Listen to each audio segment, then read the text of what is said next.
빌립보서 2장 12절 13절입니다. 제가 읽겠습니다. 그러므로 나의 사랑하는 자들아, 너희가 나 있을 때뿐 아니라 더욱 지금 나 없을 때에도 항상 복종하여 두렵고 떨림으로 너희 구원을 이루라. 너희 안에서 행하시는 이는 하나님이시니 자기의 기쁘신 뜻을 위하여 너희에게 소원을 두고 행하게 하시나니.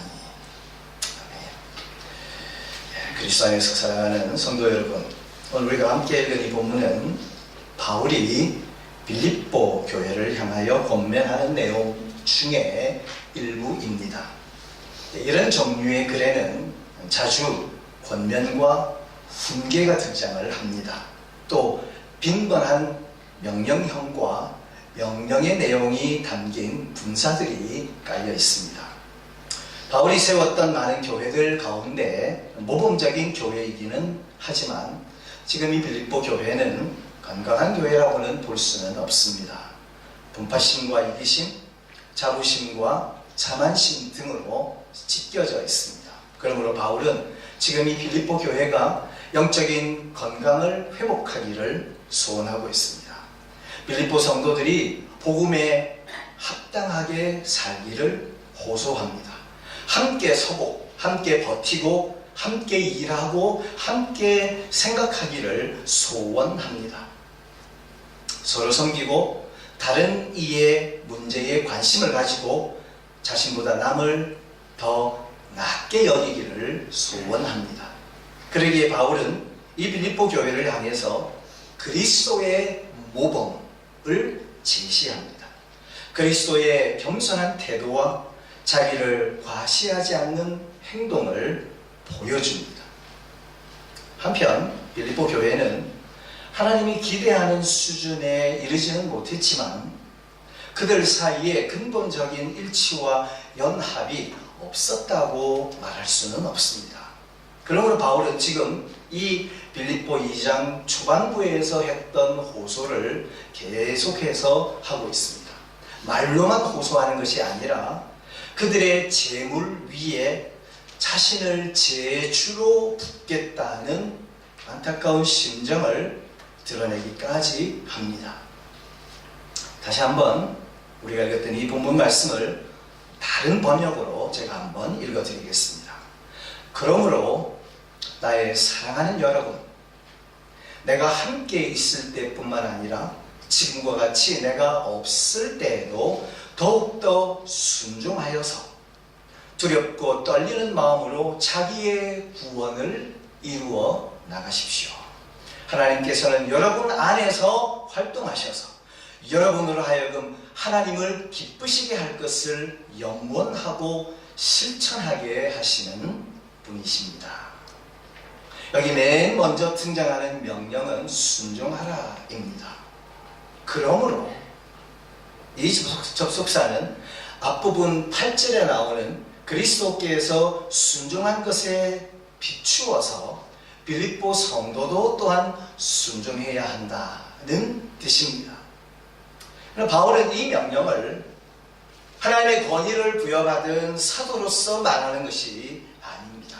너희들 이렇게 해야 돼? 이런 의도가 아닙니다. 오히려 빌립보 성도들을 나의 사랑하는 자들아 라고 부르면서 아주 부드럽게 명령합니다. 사도는 하나님의 부르심을 받은 특별한 임무를 띈 사람이죠. 하나님께서 그 임무를 감당할 만한 권한을 부여하셨습니다. 그러므로 어쩌면 명령할 수 있는 위치에 있다고도 볼 수 있습니다. 하지만 바울은 나의 사랑하는 자들아 이렇게 부르고 있습니다. 사실 이 호칭은 바울이 즐겨 사용하는 호칭입니다. 무슨 의미일까요? 성도들은 하나님의 특별한 사랑을 받은 사람들이라는 의미입니다. 동시에 바울의 사랑을 특별히 받는 사람들이라는 뜻이죠. 그런 의미로 바울은 사용하고 있습니다. 지금 바울이 빌립보 성도들을 가리켜서 언제나 순종했다라고 말하는 것은 거칠의 인사말이 아닙니다. 듣기 좋은 말을 해서 그들의 마음을 열어서 그들로 순종하게 하려는 수사적 표현이 아니란 말입니다. 오히려 처음 복음을 들었을 때 그들이 나타내 보였던 순종을 기억하게 하는 말입니다. 바울이 처음 그들 가운데 복음을 전했던 때를 한번 여러분 기억해 보십시오. 성문 밖 강가에 모여 앉은 여자들에게 복음을 전했을 때를 떠올려 보십시오. 그 가운데 두아디라 성의 자주장사로서 유대교로 개종한 루디아라고 하는 한 여자를 생각해 보십시오. 그 여인은 바울이 전하는 복음을 들을 때 주께서 그 여인의 마음을 열어 바울의 말을 듣게 하셨다. 바울을 통해 선포되어지는 주의 복음을 듣게 하셨다 말씀하고 있습니다. 또한 귀신 들린 여종 하나를 구원시켜 주므로 고발을 당해서 감옥에 갇힌 사건을 여러분 기억하실 겁니다. 그 빌립보의 감옥에서 기도하고 찬양하던 일을 또한 여러분 알고 계실 겁니다. 그때 지진이 나서 감옥 문이 열리고 채웠던 창고가 열리는 기적이 있었습니다. 혼비백산한 간수는 죄인들이 도망한 줄 알고 자결하려다가 바울의 만류로 미수에 그치죠. 그날 밤 그 간수와 그 간수의 온 가정이 복음을 듣고 믿고 순종하는 역사가 일어났습니다. 바울은 지금 그때의 일을 회상시키고 있는 것입니다. 빌립보 교인들로 하여금 그 처음에 그들이 복음을 받아들일 때의 그 상태를, 그때를 기억하게, 회상하게 하는 것입니다. 일찍 그가 전한 복음에 순종한 그들이기에 계속해서 자신의 말을, 자신을 통해서 선포되어지는 이 복음에 대해서 순종하기를 기대하고 있습니다. 전에 순종한 것처럼 지금도 계속 순종하라고 요구합니다. 과거의 행동은 현재의 모델이 될 수 있습니다. 과거의 바른 행동은 미래의 바른 행동을 위한 강력한 동기를 유발할 수 있습니다. 여러분은 어떤 삶을 사셨습니까? 복음에 순종하는 삶을 출발하셨다니, 그 삶을 살기로 이미 시작하셨다니, 계속해서 복음이 명하는 바에 따라서 행동하셔야 합니다. 순종이란 무엇입니까? 바울이 사용하는 순종이라는 말은 사실 듣는 일과 밀접히 관련되어 있습니다. 선포된 하나님의 말씀을 듣는 것이 순종의 첫걸음이요, 나아가서 그 말씀에 자신을 내어 맡기는 것이 순종의 다음 걸음을 내디딛는 것입니다. 순종하라. 하나님의 말씀에. 두 번째 명령은, 오늘 본문에 등장하는 두 번째 명령은 무엇입니까? 그것은 너희 구원을 이루라는 것입니다. 사실 12절에서 분명한 명령은 이 한 구절입니다. 다시금 다른 번역으로 제가 읽겠습니다. 그러므로 나의 사랑하는 여러분, 내가 함께 있을 때뿐만 아니라 지금과 같이 내가 없을 때에도 더욱더 순종하여서 두렵고 떨리는 마음으로 자기의 구원을 이루어 나가십시오. 너희 구원을 이루라는 명령은 12절에 주된 명령입니다. 하지만 바울이 실제로 하려고 한 말을 우리는 오해하기 쉽습니다. 여러분은 이 명령을 어떻게 이해하고 계십니까? 전에 이 본문을 여러분들이 많이 묵상하셨을 겁니다. 어떻게 이해하고 계십니까? 흔히 하는 오해는 마치 우리가 우리 자신의 구원을 성취해야 할 것처럼 생각하는 것입니다. 잘 생각해보면 우리는 우리 자신의 구원을 결코 이룰 수 없습니다. 우리의 구원은 처음부터 끝까지 하나님이 하시는 일입니다. 여러분들이 지금 매일 성경 큐티를 새벽마다 아마 하실 겁니다.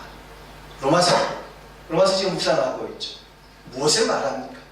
우리의 구원은 내가 내 능력으로, 내 힘으로, 내 능력으로 이루어지는 것이 아니다 라고 하는 것을 바울이 강조하는 것을 지금 살피고 계실 것입니다. 그렇습니다. 우리는 우리 자신의 구원을 결코 이룰 수 없습니다. 우리의 구원은 처음부터 끝까지 하나님이 하시는 일입니다. 그러므로 이 말은 개인 영혼의 영원한 구원에 관한 말은 아닙니다. 성경은 우리가 개인의 구원을 이루기 위해 노력해야 한다 말하지 않습니다. 하나님의 뜻을 이루기 위해서 자기 노력이나 능동적인 추구를 해야 한다 말하지 않습니다. 오히려 문맥을 살피면 이 명령은 개인을 향한 명령이 아니라 공동체를 향한 명령으로 이해하는 것이 타당합니다. 영적으로 병든 교회가 그 건강을 회복하기 위해서, 온전함을 이루기 위해서 할 수 있는 모든 조치를 다하라는 것으로 이해해야 옳습니다. 한마디로 말하면 이 명령은 건강한 교회를 향한 바울의 열망을 담고 있다, 이렇게 이해하는 것이 좋습니다. 이 명령을 왜 그렇게 보아야 합니까? 우선 바울은 바로 앞 9절에서 자기 자신의 유익만 추구하고 다른 사람을 돌보지 않는 무리들에 대해서 아주 날카롭게 지적한 바가 있습니다. 4절을 보면 각각 자기 일을 돌아볼 뿐더러 또한 각각 다른 사람의 일을 돌보아 나의 기쁨을 충만하게 하라. 이렇게 4절에서 말한 다음에 12절에 와서는 남의 일에 참견 말고 너희 자신의 구원을 이루라, 이렇게 말한다면 무엇보다도 앞뒤가 맞지는 않습니다. 또 바울이 사용하는 이 동사는 현재형으로서 계속적인 행동을 강조하는 문법적인 의미가 있습니다. 완전에 도달하기까지 계속해서 노력하라는 의미입니다. 바울은 지금 빌립보 성도들에게 그들의 구원이 성취되기까지 계속 노력하고 결코 중도에서 포기하지 말기를 명합니다. 게다가 동사도 복수고 너희 자신의 라고 하는 이 제비대명사도 복수입니다. 그러므로 이 명령을 개인에게 한 것으로 보지 말고 공동체를 향한 명령, 공동체 전부가 공동의 생명을 위해서 함께 노력하도록 바란 명령으로 보아야 한다는 것이 분명합니다. 여기 구원이라고 하는 단어의 의미도 다양하게 사용될 수 있다는 것을 우리는 알아야 합니다. 죄에서부터 해방을 받는 것뿐만 아니라 병에서부터 해방을 받는 것도 때로는 성경이 구원이라는 표현을 씁니다. 말하자면 건강이나 번영이라는 의미로도 자주 사용되었던 것을 사용되고 있다는 것을 우리는 알아야 합니다. 구원 그러면 모두가 그 부분만 말하고 있지 않다는 겁니다. 신약 성경에도 그렇게 사용된 경우를 우리는 돌아 찾아볼 수 있습니다. 사도행전 4장에 보면 만일 병인에게 행한 착한 일에 대하여 이 사람이 어떻게 구원을 얻었느냐고 오늘 우리에게 질문하며 베드로가 안진뱅이를 고친 사건을 두고 변론하는 장면입니다. 여기 병에서부터 고침받은 것을 구원이라는 단어로 표현을 합니다. 바울이 르스드라에서 역시 안진뱅이를 고칠 때에도 그를 주목하고 구원받을 만한 믿음이 그에게 있는 것을 보고 큰 소리로 명합니다. 그때 구원받을 만한 믿음이란 병고침을 받을 만한 믿음으로 해석해도 되는 것입니다. 사도행전 27장에서 풍랑에 시달린 사람들에게 음식을 먹으라고 권하면서 이것이 너희 구원을 위하는 것이요 너희 머리털 하나라도 잃을 자가 없다 라고 말할 때 구원이라는 말도 죄에서의 구출이 아니라 풍랑에서부터의 구출을 의미합니다. 그러므로 오늘 보면 이 빌립보서 2장에 나오는 죄와 그 잔재에서부터의 구원이 아닌 비종말적인 의미로 이해하는 것이 문맥상 옳습니다. 어려운 표현을 썼습니다만 빌립보 교회는 지금 공동체의 영적 건강을 위해서 최선을 다하도록 요청을 받고 있다는 것입니다. 모든 영적 질병의 흔적이 사라지고 영적인 건강이 회복되도록 노력해야 합니다. 누가 해주지 않습니다. 노력하라는 것입니다. 힘쓰라는 것입니다. 말하자면 영적 질병인 이기심, 분열, 자만심 등등이 사라지도록 최선의 노력을 강구해야 한다는 것입니다. 자, 그러면 빌립보 교회는 영적인 건강을 증진시키기 위해서 어떻게 노력해야 합니까? 본문은 두 가지를 제시합니다.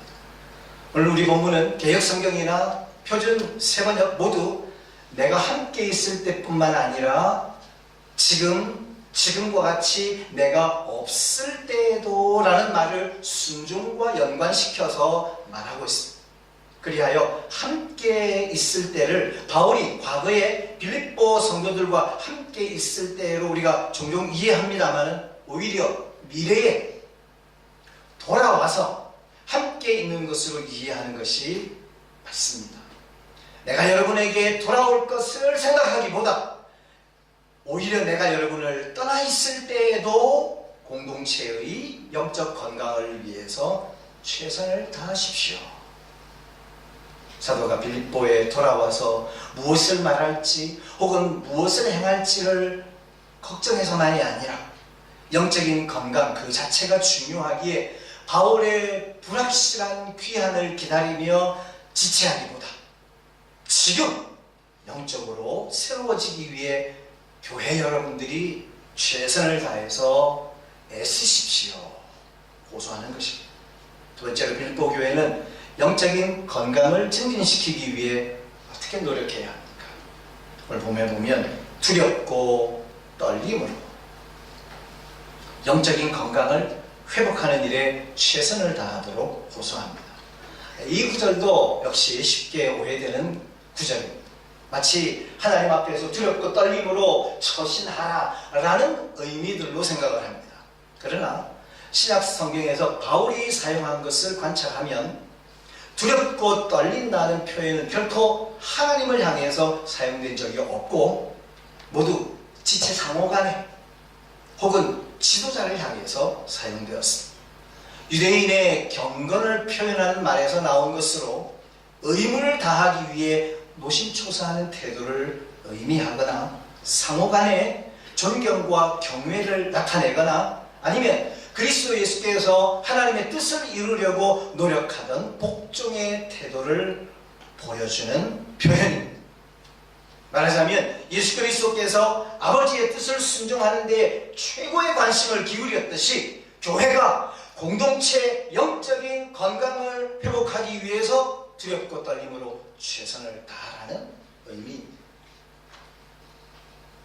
그러면 왜 우리는 바울과 함께 건강한 교회를 추구해야 합니까? 그것은 빌립보 교회를 향한 바울의 권면을 통해서 알 수 있는 바대로 모든 교회를 향한 하나님의 뜻이기 때문입니다.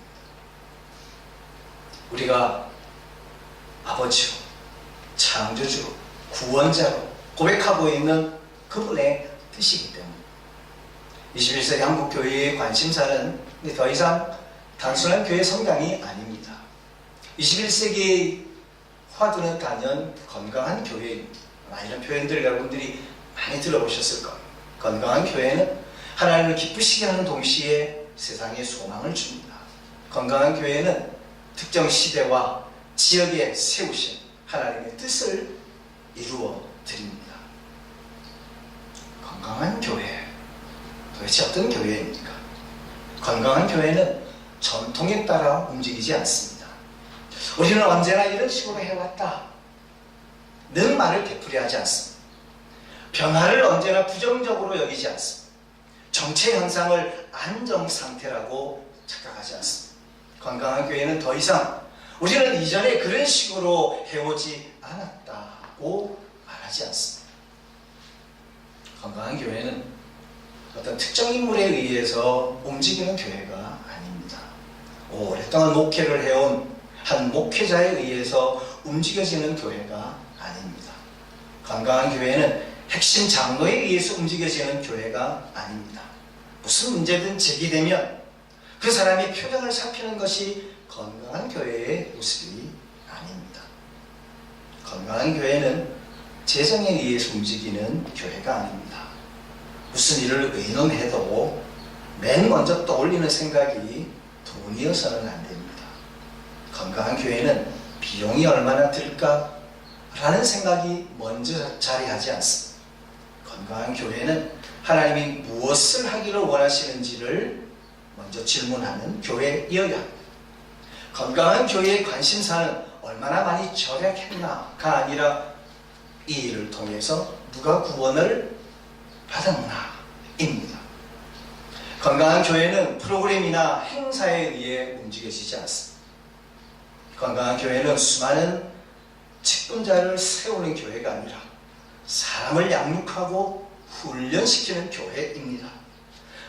다양한 직분자의 수요를 늘리는 것보다 하나님의 사람으로 온전케 하며 모든 선한 일을 하기에 온전케 하는 일에 투자합니다. 거기에 주력합니다. 건강한 교회는 건물에 의해서 움직여지는 교회도 아닙니다. 교회들이 땅을 사고 건물을 짓는 일은 왜 합니까? 그 공간에서 새로운 교제와 교육과 훈련의 장을 만들어내기 위한 것일 뿐입니다. 그렇다고 건강한 교회는 소위 구도자들에 의해서 움직여지는 교회도 아닙니다. 믿지 않는 사람들을 그리스도께로 인도하고 현대의 문화에 맞추어 가고자 하는 진지한 노력에 해야 합니다. 그러나 믿지 않는 사람들의 필요에 의해 언제나 움직이는 교회는 건강한 교회가 아닙니다. 건강한 교회는 구조자들의 필요와 상처, 관심사들의 민감한 교회입니다. 건강한 교회는 복음을 전하기 위해 그들의 눈높이에 맞추는 교회입니다. 하지만 건강한 교회는 구도자에 의해 교회의 모든 계획이 좌우되는 것은 아닙니다.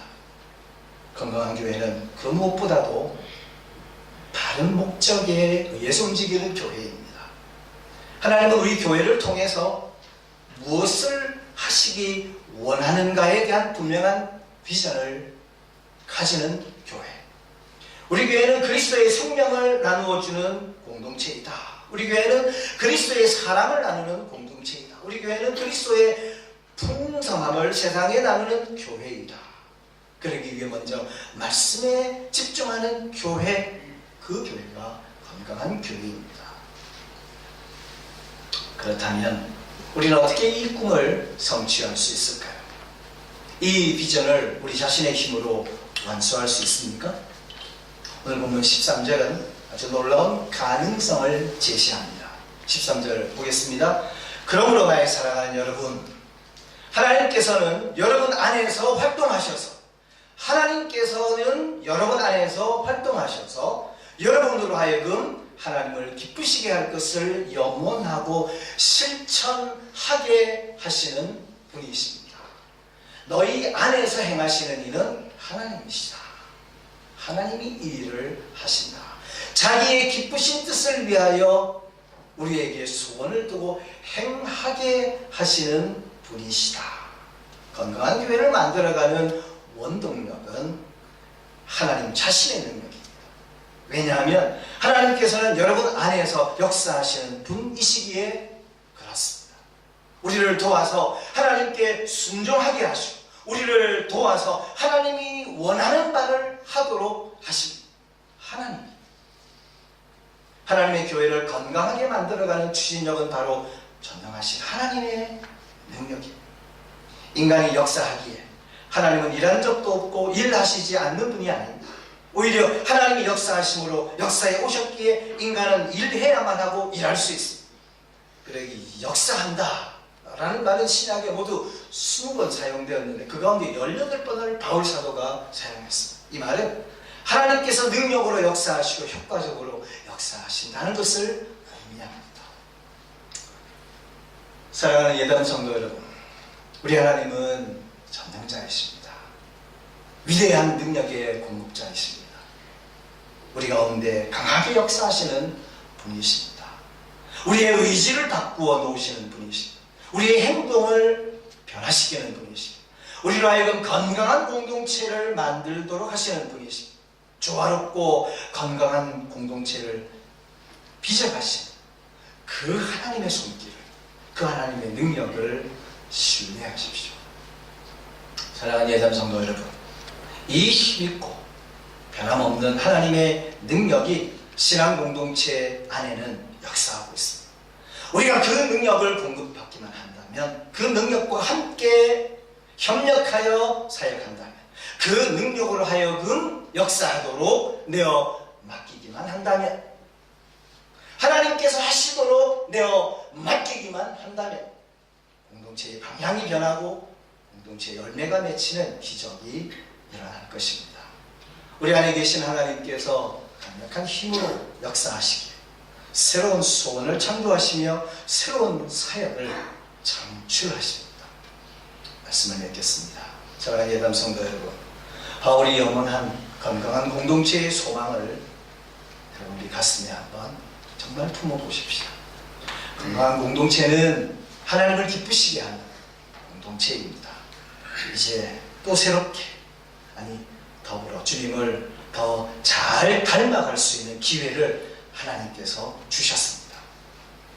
하나님의 생명을 전하고 하나님의 사랑을 나누며 하나님의 은혜를 나누는 교회가 되도록 여러분 최선을 다하시고, 그래서 그런 믿음의 역사와 사랑의 수고와 우리 주 예수 그리스도에 대한 소망의 인내의 아름다운 소문을 만들어내는 복되고 귀한 교회가 되시기를 주님의 이름으로 축복합니다.